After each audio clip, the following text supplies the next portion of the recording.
Have you seen these type of articles before? Things like 12 things successful people do differently, or 13 tips from the world's most successful people. The logic is, if it helped them get success, it should at least be somewhat helpful to you, right? Yet, this type of logic is fundamentally flawed and could very well make you worse off. To show just how easy it is to get fooled by these success stories, imagine this simple scam. First, get the email address of 50,000 people. Next, tell them you're part of a hedge fund that can accurately predict the stock market. Now, here's the trick. To half of them, say that the stock markets will go up and make up some reasonable explanation as for why.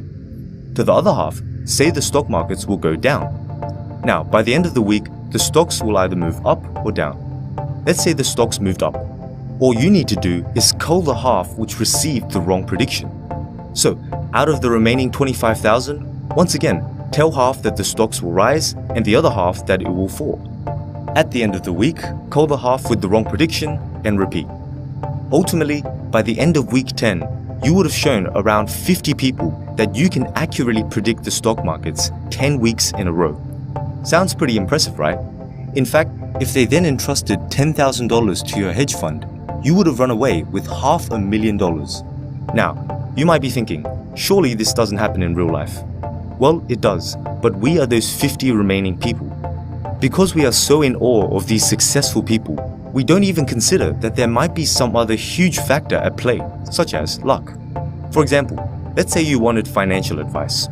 One hyper-common advice given on how to get rich is to take risks, because even if you fail, you can still learn from your failures. That makes sense, right? However, consider all the people who are bankrupt. No doubt they took risks too. So where's their success? Clearly, if we only listen to the winner story, there's no balancing force of bankrupt people telling us to be more careful. Another example, take a look at In Search of Excellence, a book which sold over 3 million copies. It analyzes about 50 excellent companies and identifies 8 common traits that propelled them to success. Yet, since then, out of the 35 companies which are publicly traded, 20 are falling below the market average. 5 even went bankrupt. Which begs the question, were these companies actually excellent? Or perhaps, were some of these 50 companies just the lucky ones out of a pool of 50,000? And if so, why should anyone listen to their advice?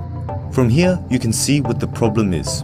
If you only take the advice of the so-called successful people and ignore all the failures, you're going to be left with a heavily distorted view of reality. This is known as survivorship bias. Furthermore, it doesn't just apply to financial advice.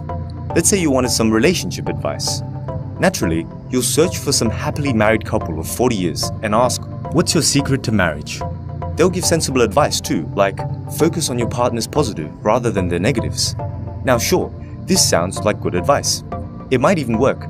Yet, it's only when you factor in both the happily married and the bitterly divorced that you get a better picture of what's really going on. Take a look at this graph. It follows the lives of around 2,500 German participants for 10 years. As you can see, those who are happily married are just happier to begin with.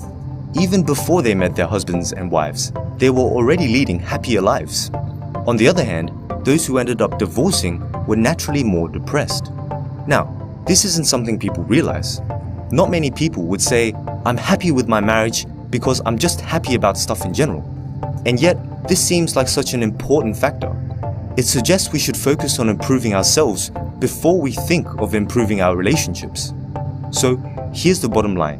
When it comes to complex things in our life, like marriage and getting rich, no one really knows what it takes to become successful. Therefore, when listening to the advice of successful people, be skeptical and make sure you aren't getting fooled. Instead, consider the failures and perhaps you'll learn more.